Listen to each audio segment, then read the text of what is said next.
All right, welcome back to part two. Keep in mind that in part one we covered a lot of areas. If we didn't cover like a specific thing, just like leave it as a question. I'm sure we're actually going to revisit this subject again. Yes. This subject is always going to change, right? Sponsorship Sure. is one of those things where it's not going to stay constant. As the industry changes, sponsorship is going to change with it, and so probably in a few months this will be out of date. Who knows? So if you have any specific questions, just leave in the comments below, and we'll try to address it on the next time we actually cover this subject. But so we kind of covered what you need to do to make yourself available for sponsorship. So let's talk about like the art of who to look for and how you negotiate, right? Because just because you interact and met with somebody, that doesn't mean you're going to be on the list. Getting on the Right. list is still very difficult. So, okay, if you're a pilot and you are looking for sponsorship, who are you looking for from a company or just in general, and how would you negotiate?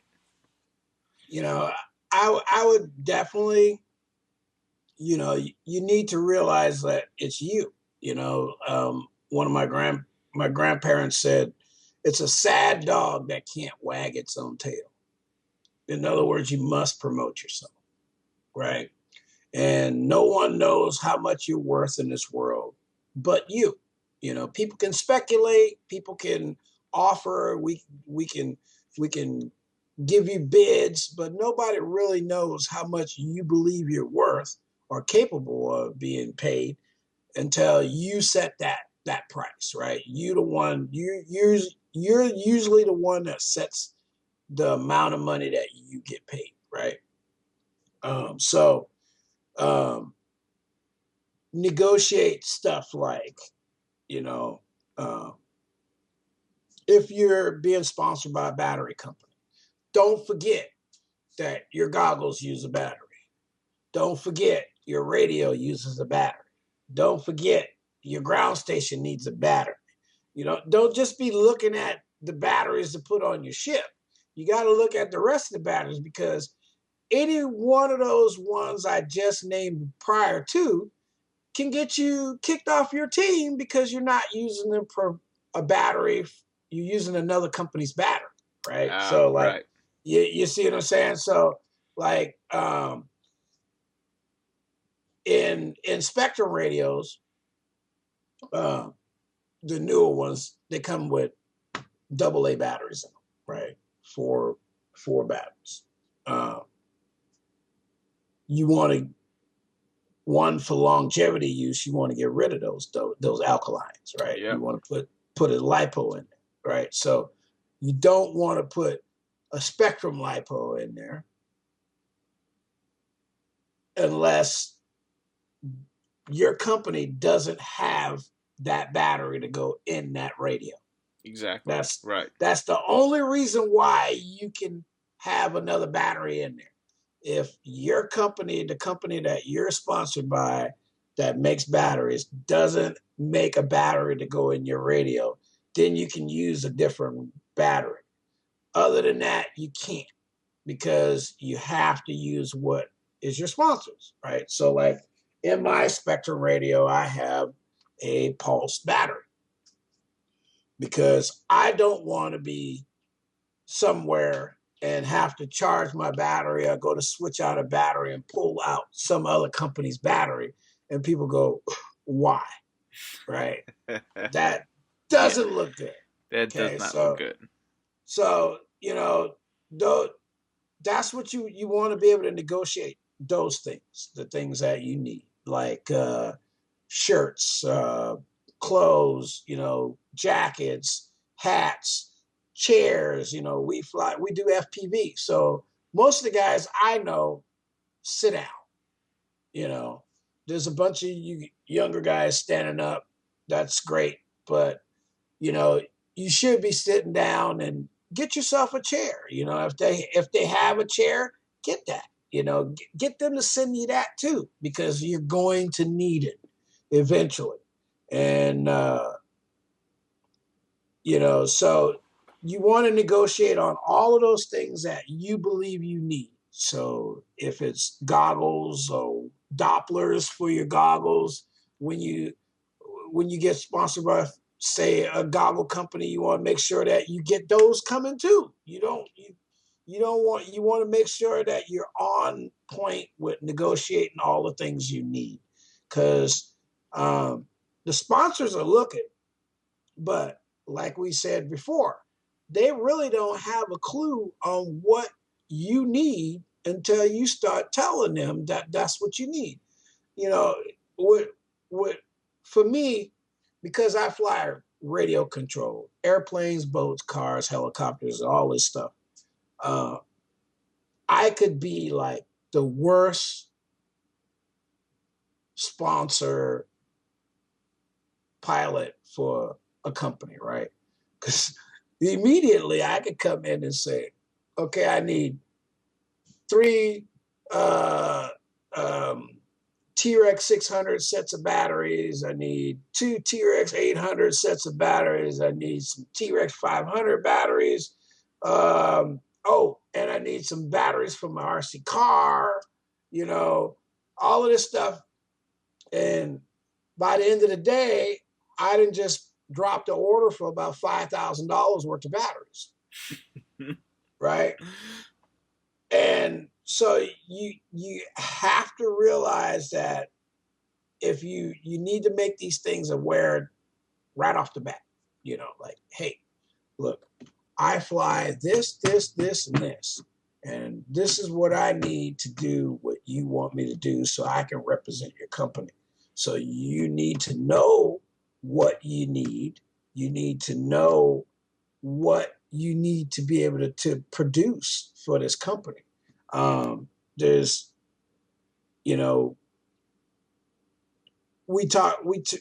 there's so many companies out there. You just got to get out there and push and push and push. Not being an aggressive jerk about it. You have to be, you push and you push lightly, but you push strong, right? You stand out, like when I do a video, I put the company's name right out front, because they're the ones with the most money, right? They're the one I'm trying to keep, right? So the one, like I always say, the dude with the most amount of money goes first. You know what I mean? When you look at my videos, you know who it is. It's Heli Direct, right? Because they're the one at the beginning of the video. That's the first thing you see is Heli Direct. Then you see Pulse. Then you see Aerial Freaks now. And then you see me, right?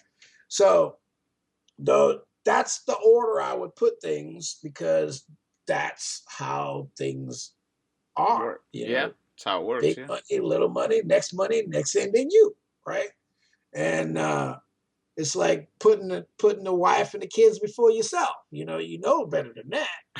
So if you're smart, so that's what I would do. I would negotiate with them on all the things. Think about everything you need, because the littlest thing can get you removed off a team. Like not doing your AMA on time. You know what I mean?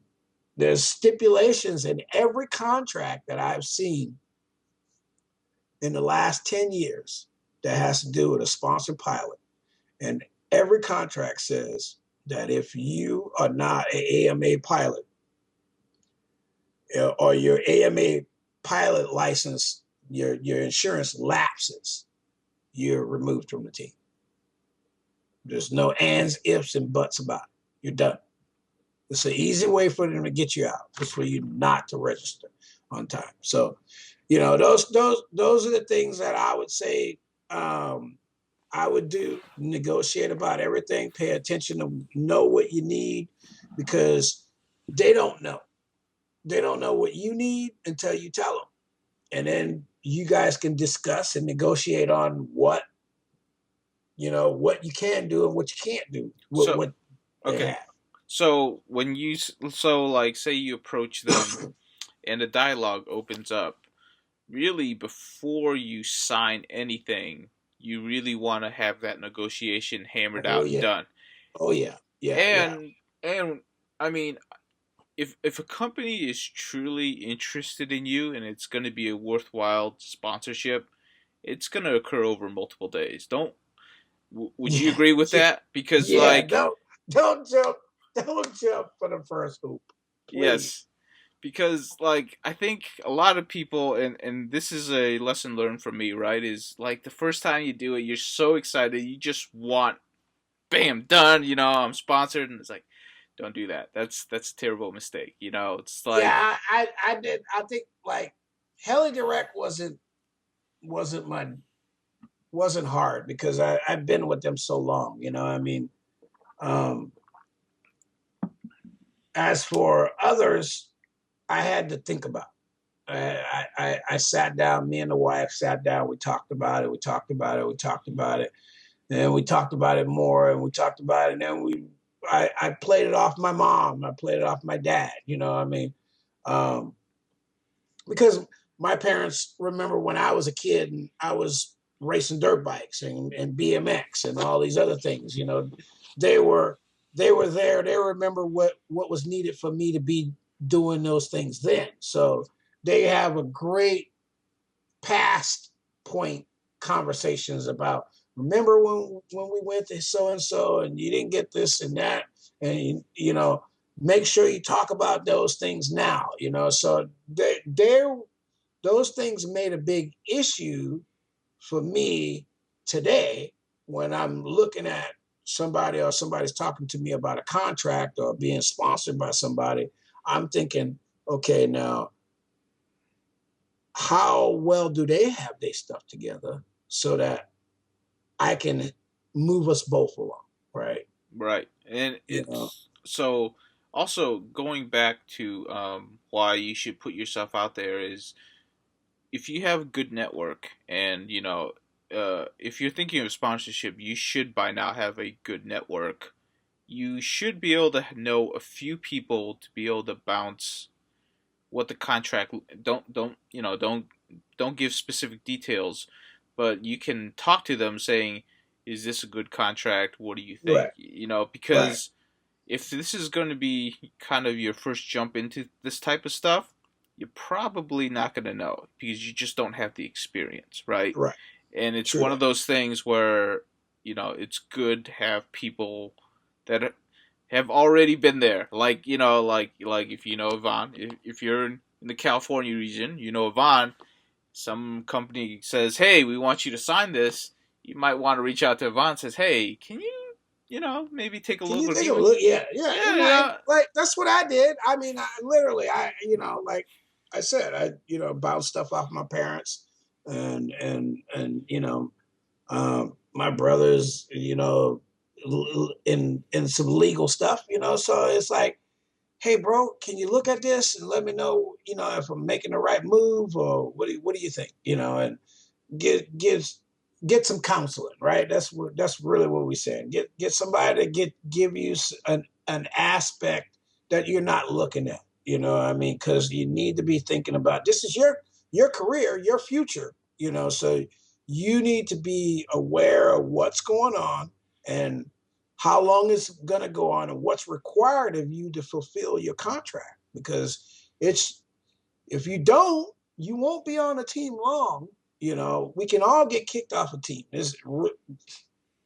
It don't take long. yep. You get behind a little bit, next thing you know, you're sitting over there in the corner, right, trying to figure out what happened. Trust So, me. Yeah, it's one of those things where, like, if you're in the business long enough, if the company wants to get rid of you, there's really nothing you're going to be able to do, and it just ends up being a bad situation. Trust me, if a company says they want to get rid of you, you might as well just go and mm-hmm. leave in good relationships with them. That's the Because you best you can can hope for. always be asked to come back, Exactly, exactly. right? There's always new management, new Mm-hmm. ideas, blah blah blah. It goes But back you to just, yeah, professionalism. professionalism, yes. So So I mean, and so that's what I would do, and um, I think in the future, the sponsors that we have today will be changing. There's going to be a lot less of them And then the ones that are more prevalent now will be more prevalent later. We talk about behind the scenes, me and you, we talk about the main group of sponsors. There's a list of them, and there's no real reason for us to get into that, right? It's just, if the company sells something in this hobby, whether it's Immersion RC or Boss Camp, or Fat Shark or Sky Zone, you should reach out to them. Just remember, you're not the only one that's going to be reaching out to them. So you need to have your A game. You need to have a plan, a process that you can pitch to them and be able to back it up. Like I say, I can do 10 videos a week. I can, but do I have to? No. I would tell you I cannot do 10 videos. I can, provided the weather's nice, I can. I can do three a day if I want to, if the weather's nice. But the thing is that that's not how I pitch myself. I usually pitch myself to being knowledgeable, being aware of the market, because I do market research. I research the market. I talk to my friends. It's part of that networking thing. I find out what other guys want, what they're looking for, defects and frames. We all talk about those, and designs and design issues and stuff like that. So those are all the things that you need to be aware of when you bring in something to a company and you're asking them to be the sponsor for you. Is you need to be able to give them aspects of the business from different points of view. And I think that's where sponsorship is going to change in the latter part of this growth period, because what's going to happen is the teams are going to get bigger, and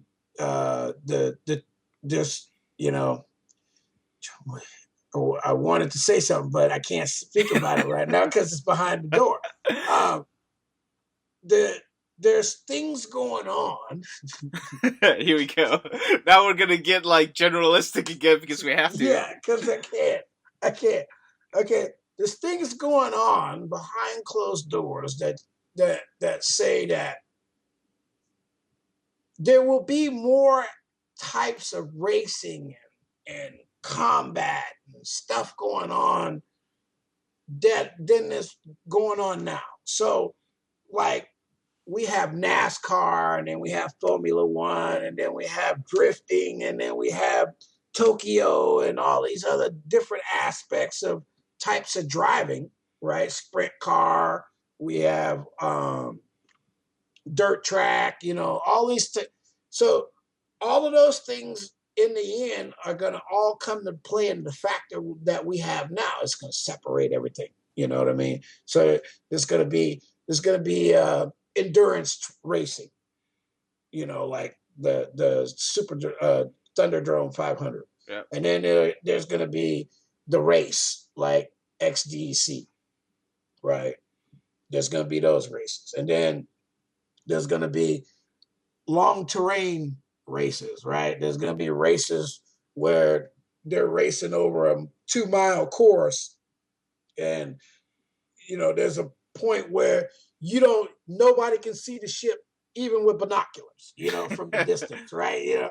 You're gonna be flying with them, not trying to see it from because it's going to be too far out. So what I'm saying is there's all different types of racing coming up, and categories of racing is just starting to separate.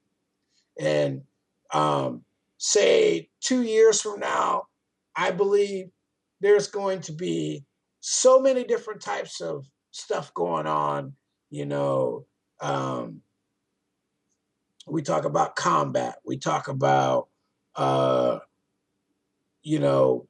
like what we want to do here coming in the spring is we want to do like long distance races on the beach, right? So That'd like be cool. Yeah. mile out, turn around, come back down the beach, drop down 50 feet, fly along the beach, go through 2, 3 gates, and then turn around and go back out a mile and a half. You know what I mean? Stuff like that. Those things. And then like the other thing is like me, I was talking about drag racing, right? Because we can still do the drag race stuff, right? Mm-hmm. Like last year we had the first drag race on the beach here in Portland. I mean, on the Oregon coast, and I was the judge. The judge. Believe it or not, I want to tell you something about this. And it's not even announced in my league yet. So yeah, yeah. So I'm actually kind of announcing it here. Like our first race in our league is actually going to be a jag race, because believe it or not, and I was talking to this about with like several like national organizers, and I was telling them why it was important, right? Because like we're getting off topic, so I'll try to make this quick. In a drag race, okay, especially when you're talking about nationals and doing all this stuff, the most dangerous spot on a race course is at the beginning, because everybody's clumped up, everybody's trying to get through the first gate. The problem is nobody really practices launching. You spend 8 minutes in the air, but you only spend like half a second launching, right? So not a lot of people practice this. But if you look at drag racing, that's the most important part of a drag race, is how you get off the line, because that's going to determine who wins. So it's like actually having drag races teaches you a lot about the most critical part of a race, which is how do you get off a line. And I can tell you're bored. You're smiling over there because you know what I'm talking about. All my secrets. No, like we were talking about this, and like we'll talk about it offline, because like we have some really cool ideas on how to make the drag race fun. Oh yeah. But yeah, I know what you're talking about. See, I know. Race coordinators know exactly. He's like, man, all my secrets are getting out. Yeah, so I mean, yeah, you're right. There's those things, and then the sport is changing. It's gonna change. It's gonna be changing for a little while. There's different stuff going on behind the scenes I can't talk about because all right. That's all it is. We're going to a new subject. You're not useful at all right now. You're not useful at all. Okay, so I'll jump us to the next subject. All right. So you get into a dialogue. What are the pitfalls of sponsorship? Because there's obviously going to be pitfalls. One of them you've already kind of alluded to, right? Is that once you become sponsored, it's not like you can just use whatever is hip or whatever is new, right? Because if you're sponsored by a frame manufacturer, it doesn't matter if XY frame is the most popular thing, you want to use it. You're constrained to using who you're sponsored by. Yeah, and what could be messed up is you could be on the lower part of the totem pole for the sponsors, right? So like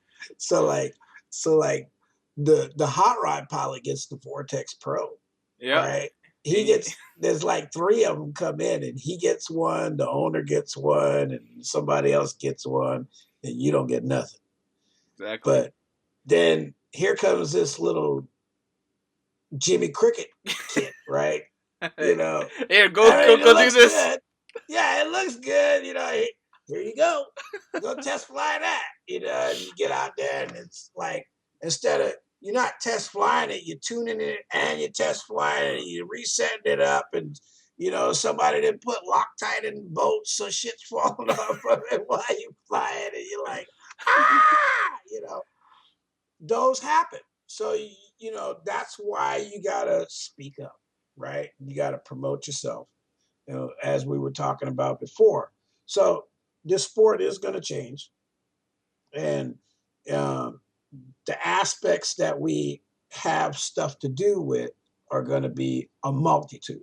Different types of racing, based on all different types of things. The drag racing thing, I love that whole aspect because I found it its weakness. Believe it or not, it's a lot of people like it because it's about speed and it's easy to understand for the audience. It's like right. when you drag race, it's like, all right, see now, this is your fault. We're getting back to the wrong subject. We can't know, but I mean that's the thing with drag racing though. You see, it's two ships. You see, you don't have to keep your eye on 5 ships or 7 ships or 8 ships or 12 ships. It's just 2 ships, you know. And like anyway, so we'll talk about that after.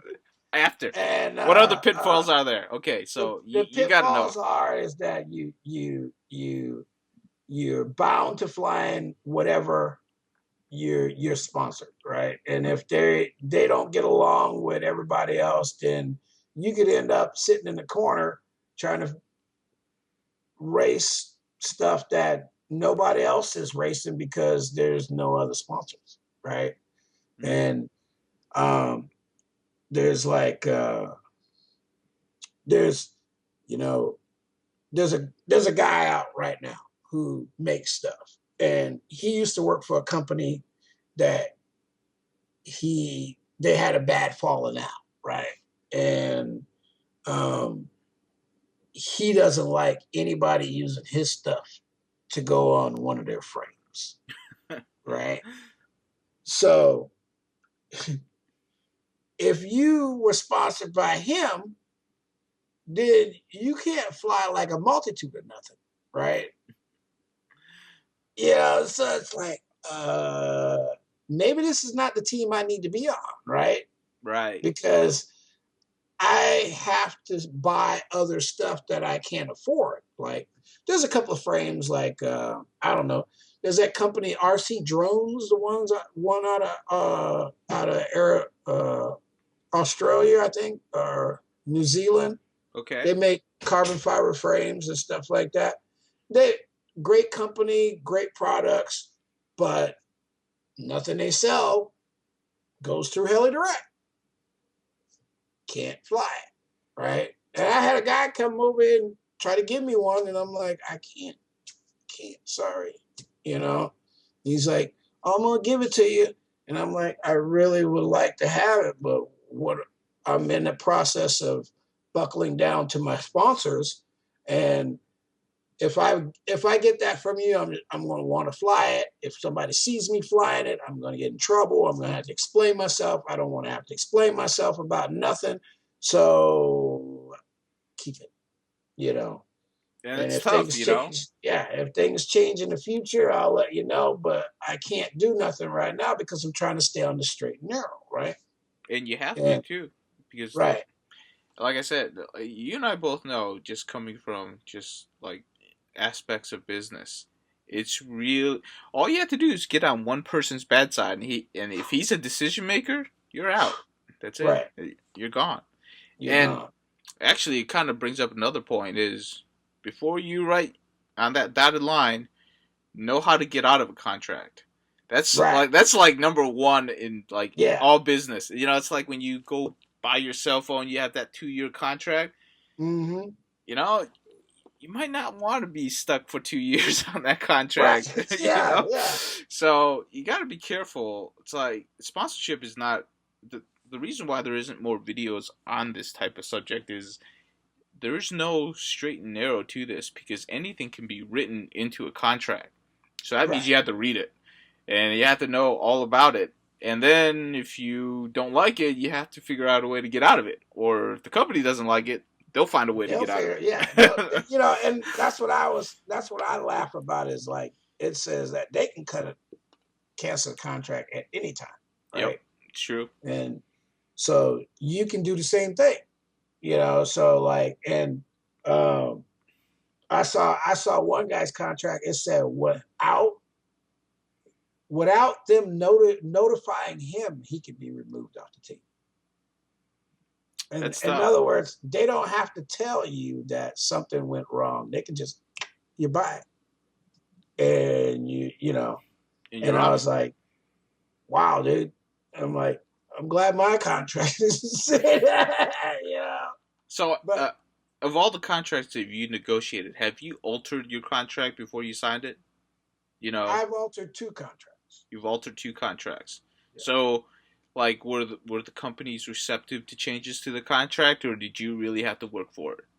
Not yeah, they were it was stuff I had made aware of prior to, it's like you know, just letting them know ahead of time that I was in the process of doing something, working with somebody else, and before this came along, and um, I'm kind of I already signed my help toward this company for like the next month, so I'm going to be doing this, and if you got a problem with that, then maybe we should hold off until after this, and that's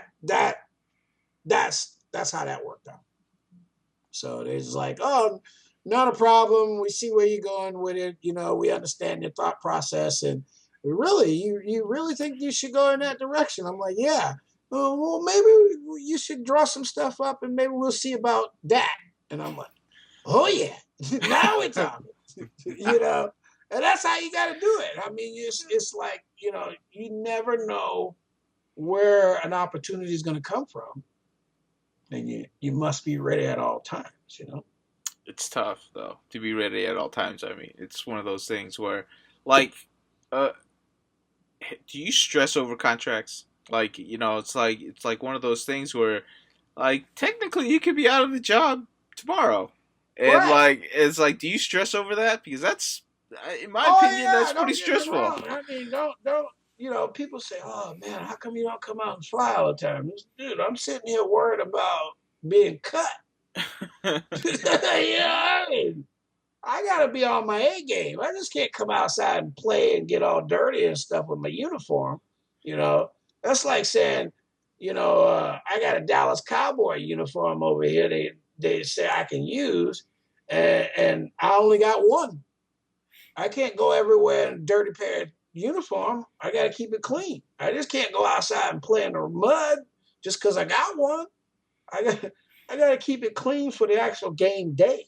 You know, Exactly. so it's like I try to tell people that I'm I have to think about my career as a pilot. Because that's what I want to do. I mean, really, that's what I want to do till the day I die is just fly.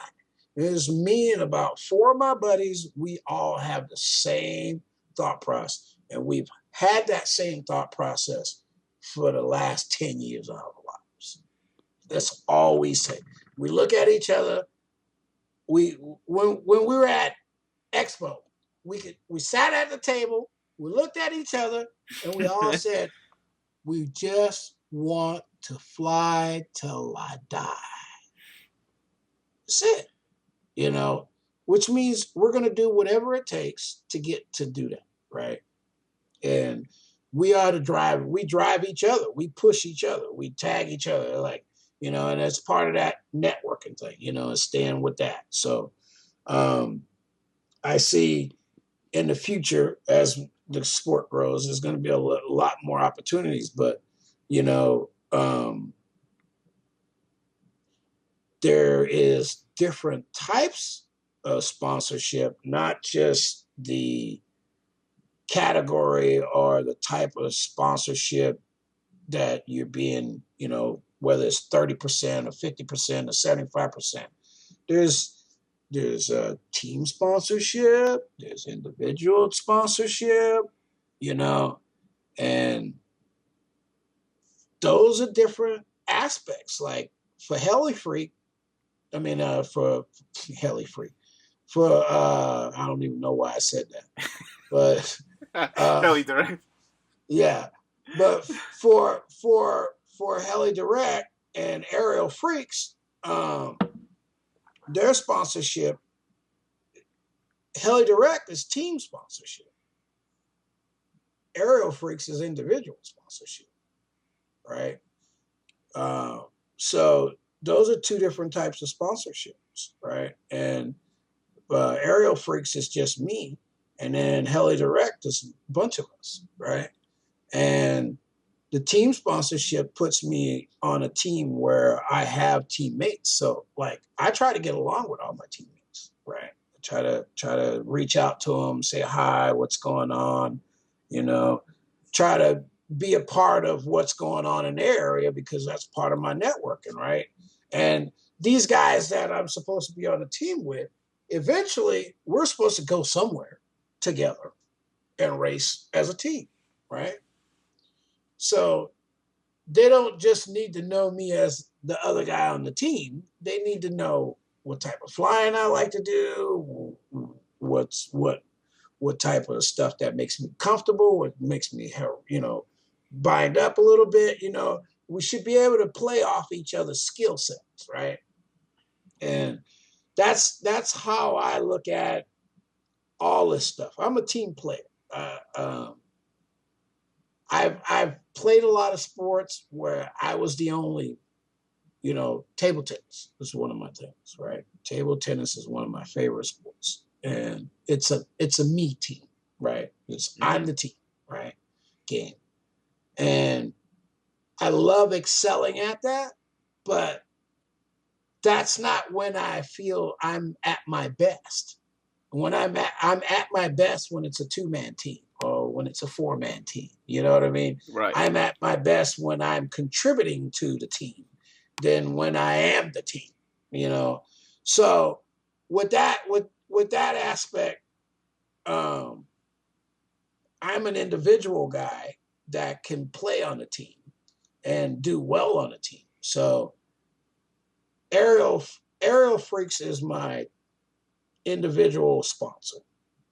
I get frames from them, kits soon. And then Heli Direct is my team sponsor. So that is the one that I'll end up racing with a group, right? Aerial Freaks will be the one that I'm racing as by myself. So like here local, I'll be racing under the Aerial Freaks frame kit. That's going to be my normal thing. When I go to international races or whatever, I'll be racing whatever Heli Direct gives me, right? Whatever they tell me I need to be racing. So if it's the Vortex or some other frame in the future, that's what I'm going to be racing because that's what they tell me to do. And I have to do that because I like racing. That's those individual racing is fun. Team racing is great, but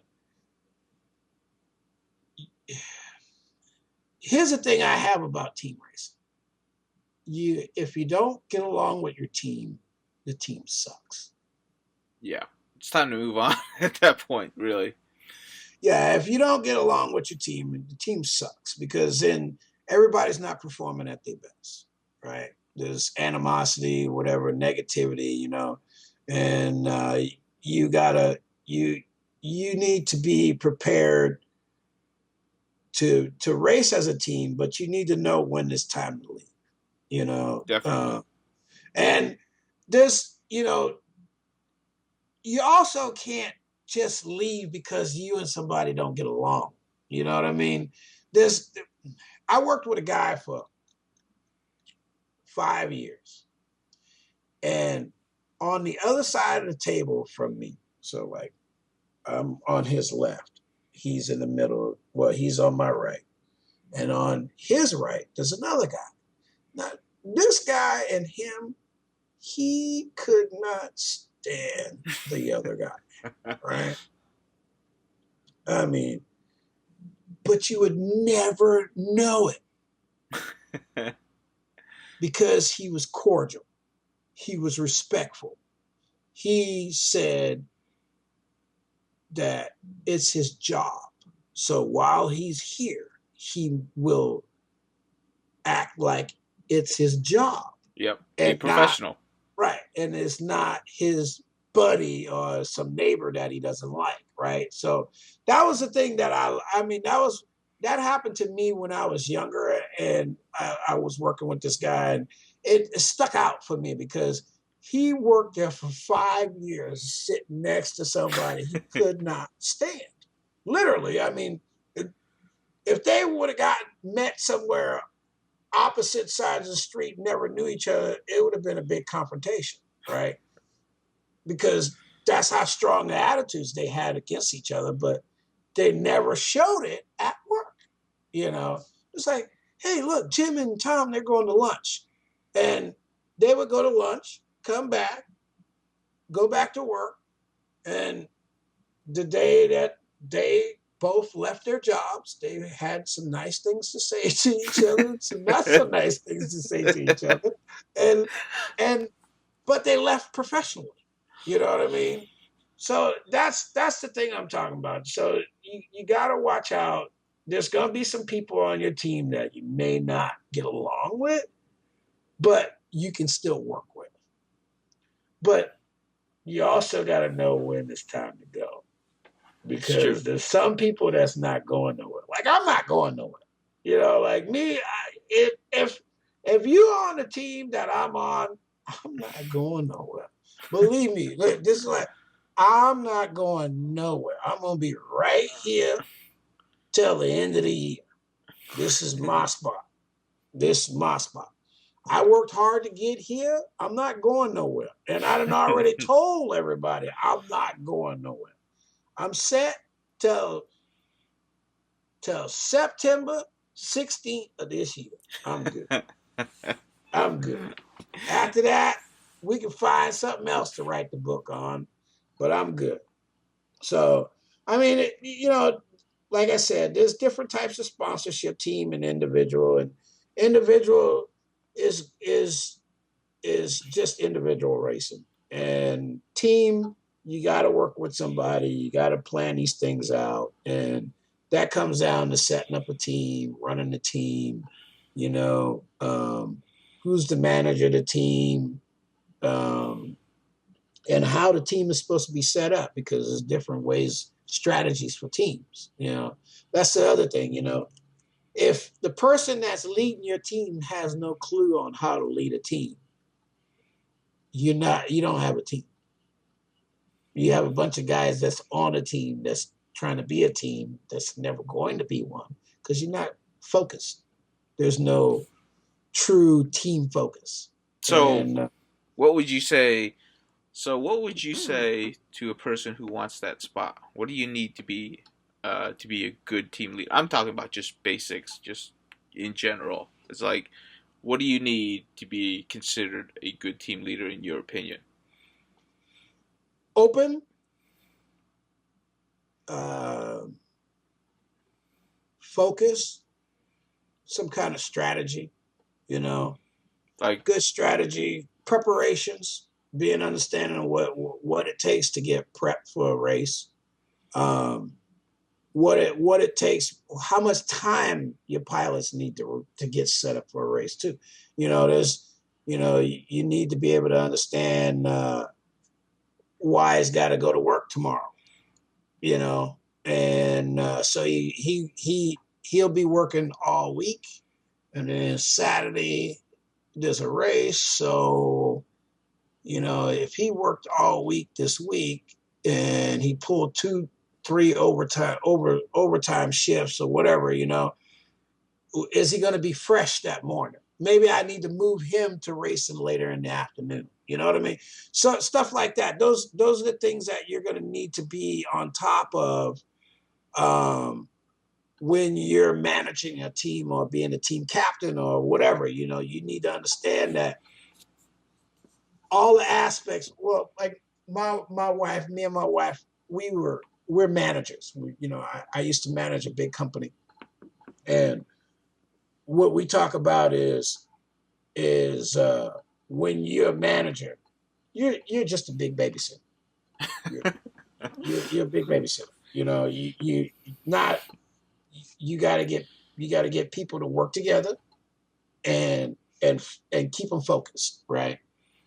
And if you can't do that, you're doomed. You're doomed, because everybody's got a little quirk. Everybody's got an attitude about something. You know, when you get to starting to step on people's egos and present people. You know, we talked earlier about this. You must be outgoing. You must be. There's a fine line between outgoing and becoming an annoying asshole, right? It's a very fine line, actually. Right. You know, so um, you you need to understand that. And then there's also a point where you need to be able to speak up and not allow people to step on you, you know, push you to the side. So those things stand out. And you know, me, I feel that if you are outgoing enough and open, there's a spot for you somewhere. Like me, I believe I would rather have 3 mediocre pilots on my team than 2 amazingly pilots, because I can get you focused and have you set up so that if somebody makes a mistake, you take that position.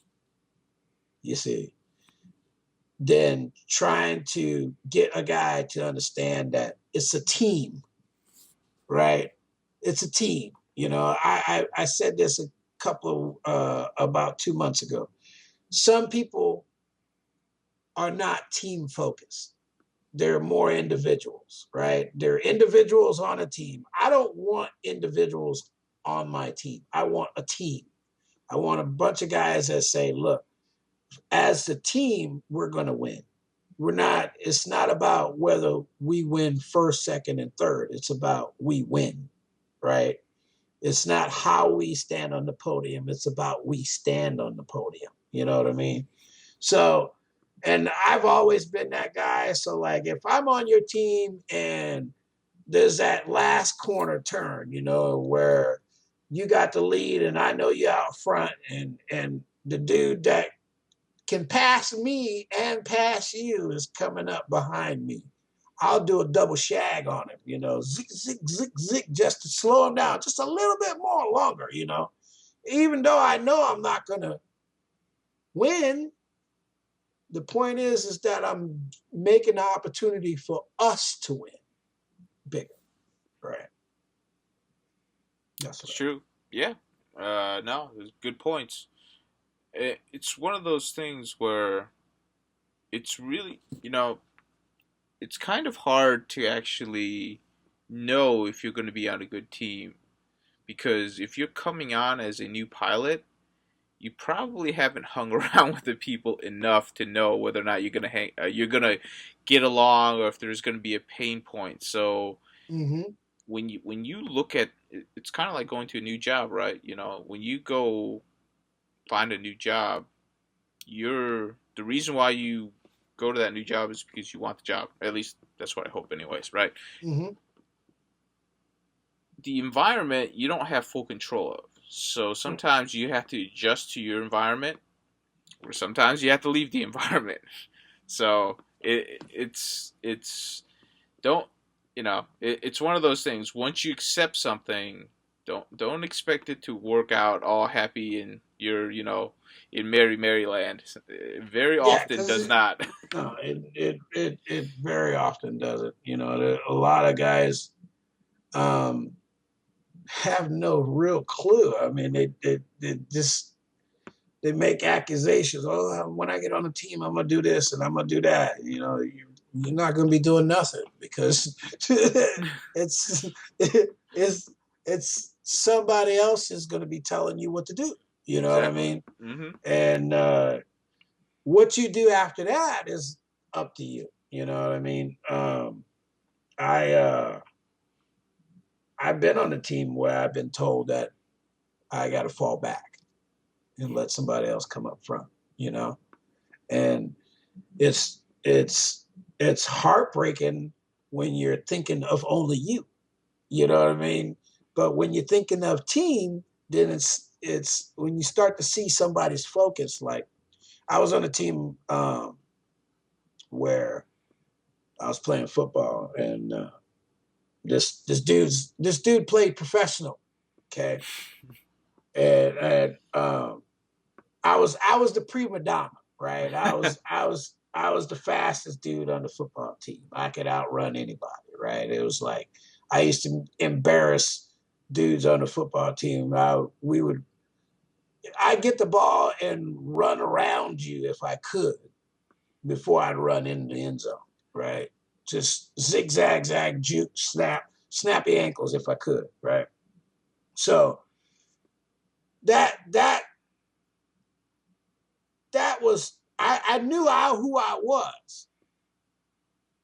Then here comes this dude on this football team, and they like he can run, and he's pretty good. Let him run in front of you.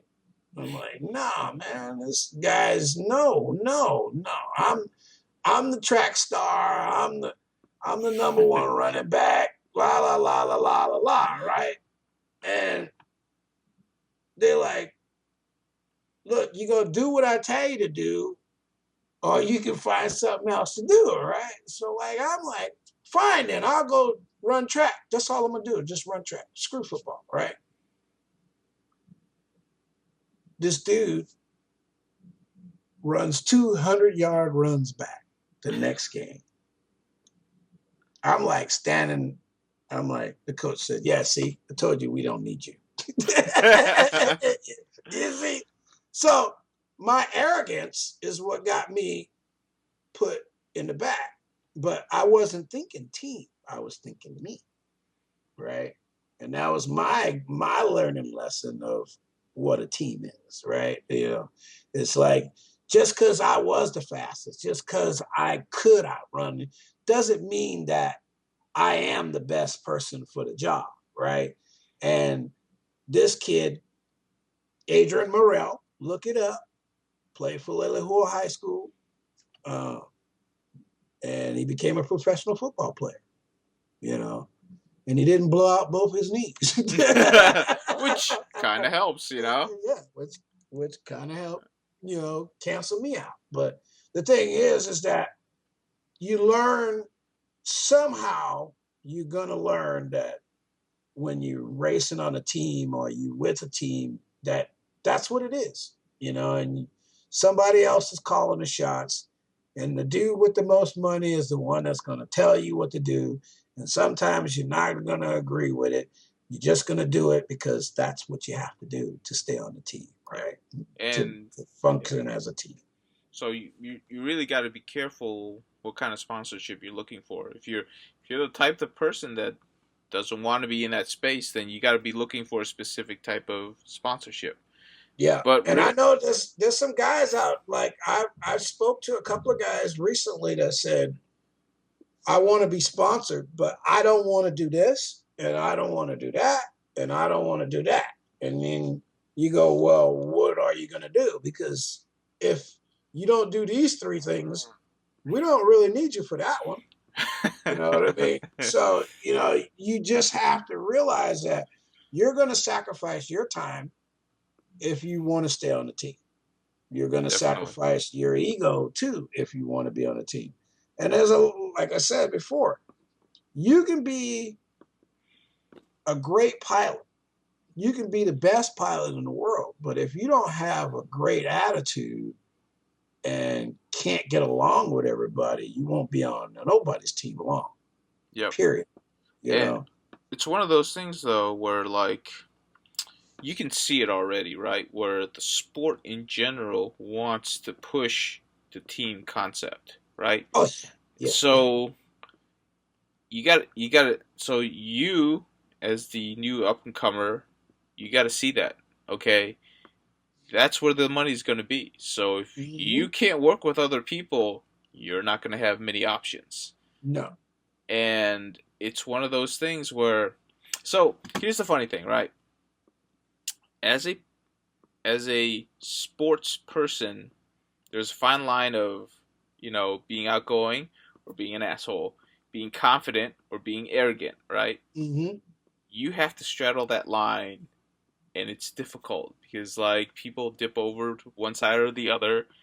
and it's a balancing act. And I see it all the time in different sports, and also when I interact with, just people in this sport, right? Mm-hmm. Where they straddle that line, they go too far one side, and you're like, boy, how did that guy get on a team? Because he is a total a hole, Right, And right, right, right. it's like, but you know, hey, I'm A just lot of those guys are selective too. They're just jerks to certain people. You know what I mean? Yeah. that's I true, mean, actually. I've seen it. So I mean, it's like a couple of guys had a little attitude toward just one or two other people, but it made them look bad because the group, the one or two people that they were being a jerk to, had a great following. Had a great attitude with everybody else, and they were like, "Oh, we don't know what you're talking about." You know what I mean? It's It's like, like, yeah, you try to take that back, but it's hard to yeah, take it it's back like, once "Oops, it's too out late. there. You shouldn't Yeah, have said that." You yeah, know, and and it's so you gotta be careful. right. It's one of those things where I don't know. I mean, like we'll probably we'll revisit this like at the end of the year, and Oh I yeah, guarantee you we're gonna have a completely different conversation because we're yeah, because it's gonna be like you're gonna probably at the end of the year we'll be coming back from some big races, and we'll have some better ideas. We'll have some names too. one of some us better have, otherwise. some some used to be pilots. some some used to be pilots. I Did tell you? you, Well, I just laughed because that guy hit himself in the head the other day. Did you see that? I did not see that. Yeah, one of the guys hit himself in the head. He What was out flying around and wasn't paying attention and ran into his own head. is there pictures? Nice. Oh yeah, there's some blood spots. Oh man, I gotta now. I gotta go hunt. Yeah, Okay. I'm telling you. See, this is the kind of stuff. Like all this stuff is going on, right? We're constantly stuff is happening everywhere, all over the world, and if you're not paying attention to what's going on, you miss it, right? You know, Here I am, but here, like me and you, we're networking. We network and we're talking, and I go, "Did you hear about that?" And you go, "No," and then you go look it up. Now you understand what's going on, and you pass the word on to somebody, and that's part of the network, right? It's part of the And network. stand aware of what's going on. So, I Got think to. that in the future, this our conversation will change, but it won't change by much. I Mm-hmm. think I think what it is the people, what the teams want, we'll have a better idea of what they want, and we'll know who's got most of it. But I also think that these teams are still trying to learn what is needed to be or to form a team. You know Mm-hmm. what I mean? Um, Ready-made syndromes prove they know what that is, because they took the Thunderdrome 500, right? They proved that, and then there's a couple of other teams that are right in that same category, and there was what eight teams total at Thunderdrome Racing. I was on one, um, and I was a fill-in again, because our team is not set up. It's getting set up.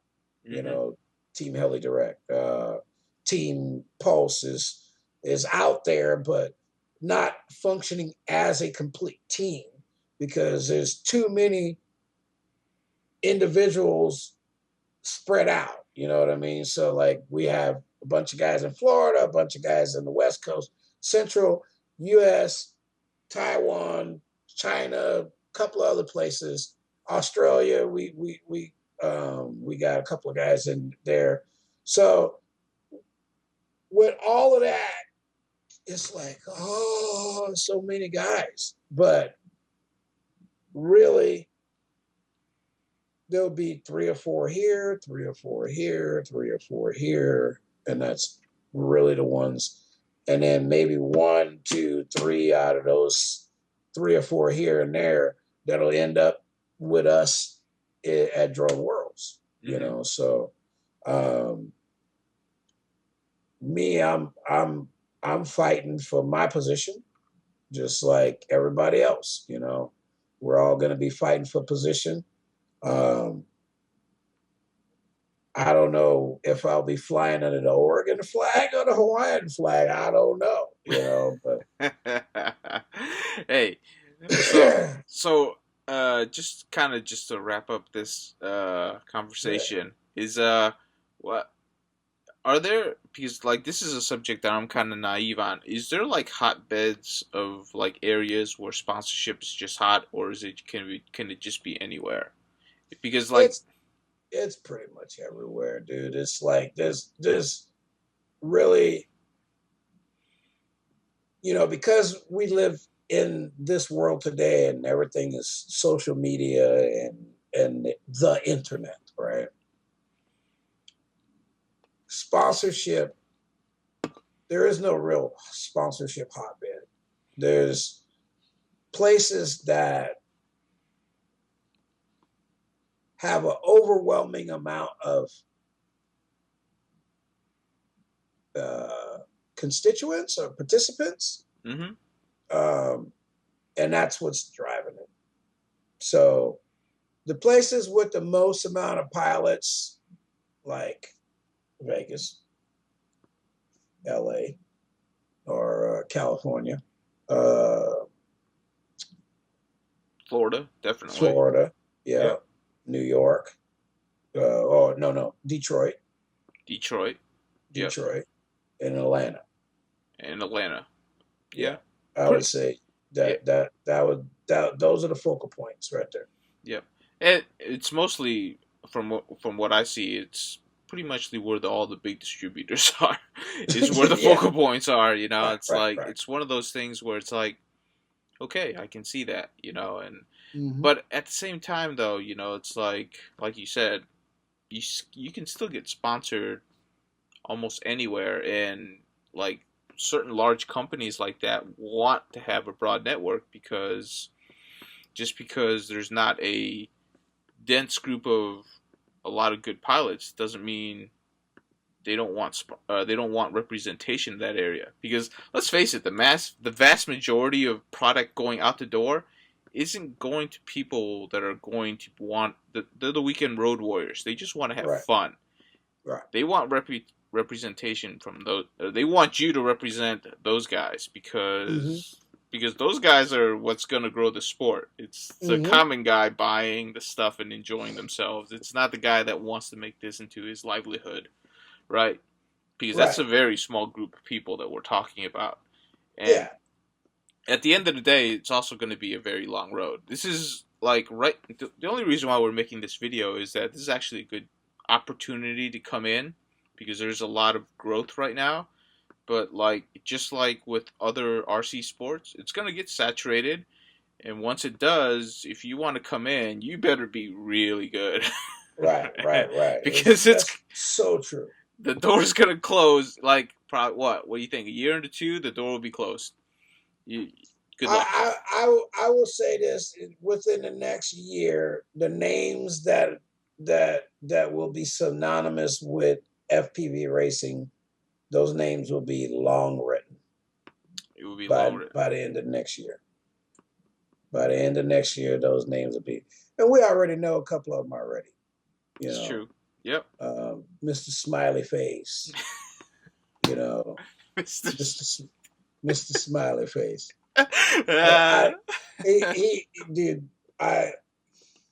You funny he man. He is so funny, and I like him because he reminds me of another one of my Australian friends. He drives that's why I had F3. I love when he calls me a Mongol. You know, he calls you a Mongol.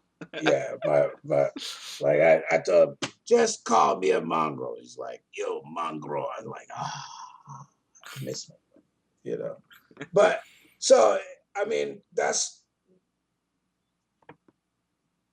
though we have a long way to go, and we have a long year ahead of us, and sponsorships. If you're not like, I have a couple of friends, right, and they're all trying to get sponsored, and I would love to say, "Oh, you're my friend, come," "You're my friend, come," but it's not. That's not what I can do. It's not my company, right? Mm-hmm. You know, I don't have the controlling issue. I mean, points. So all I can do is, like I tell my friends, if you help me represent, if you help me represent myself, I can help us represent us, right? As for, I'm that guy who doesn't want to be in the room by himself, right? I want my friends to come along. I want to go. Like, I got a buddy of mine who I'm trying to get to go to Hawaii with me, right? We're flying buddies. We've been flying about 6 months now. It's eight months now, and we get along real good. Wife likes him, kids like him. You know what I mean? We all Mm-hmm. it's a good fit, right? So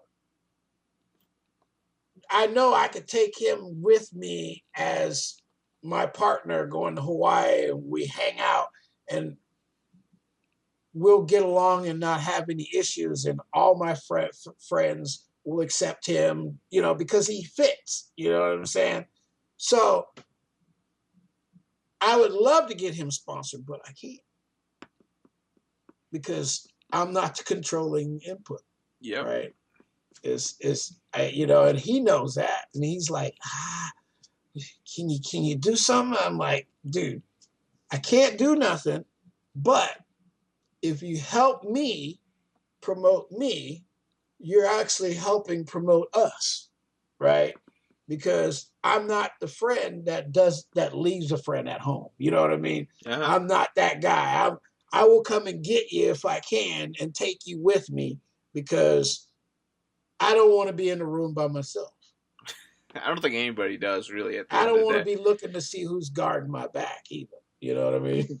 So that's the other thing. I believe, a lot of these guys now, there's a couple of guys that's going to be on top soon, and a couple of guys that's going to disappear soon, because they just can't keep up. We see them. They burn. When you burn the candles at both ends, the candle goes out twice as fast. It's very true. It's very true. All right. Anything else you want to say before we wrap this up? I think, look forward to seeing us everywhere. That's what I say. Um, my if I get the opportunity to do the things that I'm planning on doing in the next year, it's going to be a great year. If I will say, though, that there is some sponsors out there that I would love to have. You and everybody else, brother. Right. You and There's everybody else. there's some sponsors out there I would love to have, and I would be like, oh yeah, yeah, yeah, boss, But it times come, right? We're just having fun, and this is I'm at home doing what I want to do now, right? So I just want to fly. Like today, I flew a bunch of times, and tomorrow I'll fly a bunch more times, and that's what I do every day when I have the weather is on my side. So I'm just looking forward to being the best representative of each one of my sponsors that I can be, while attaining more sponsors and increasing my network by tenfold. because Sure. I believe that that's, I'm not going to Dubai. I can tell you that now, but I want to know who's going. Oh yeah, You know, I'll be interested too, and I want to see how how they win, how they went about winning, because that's hopefully the future of the sport. And I'm not talking about going to Dubai. I'm talking about like the amount of investment that went yeah, I into. mean $1 million, yeah, yeah, So, million although dollars. I think those people over there are a little bit crazy though. I mean, like like they'll impound a Ferrari and forget about it, and it's like, what are you talking? You see those Yeah, but I you mean, see those crazy stories coming from there. It's like, yeah, I know they got money like that, but I don't. nope, That's probably why I won't be there. true. Because a hotel, can you imagine what it's gonna be like to stay in a hotel in Dubai? I don't know. I actually haven't checked into it. I just don't want to travel all the way over there. You know, and let's face it, this is not exact. That's not exactly a part of the world that's friendly to. I see. That's where I was at. I'm like, My wife was like, "You going where? No, you're not." although I think they're, I think Dubai is actually like Safe. It's a safe country. it is. It's It's very safe. I just it's yeah United Emirates. That's yeah what it is. United hmm Emirates. It's a because great, yeah great country. But I have I quite don't a want to be on a plane going that direction. I don't think. I think my government, my United States of American government, should stop me from going to Dubai all right. because We're cutting that off. Thank you for joining us. If you have questions, just leave it to us, and we'll try to get back to you. We'll definitely revisit this again, and yeah, we'll have we'll come up with something else different that we're going to talk about because there sure is plenty. Who knows? Like next week we could be like an hour long talking about drag racing yeah. if look at him. He's ready to go. He's like, I want to talk about drag racing for an I want to talk about racing. I mean, it's a lot of stuff to go on. So I mean, like we talk about all the time. This stuff is evolving constantly, and there's different aspects of everything, right? It's true. Different types of racing. You know, I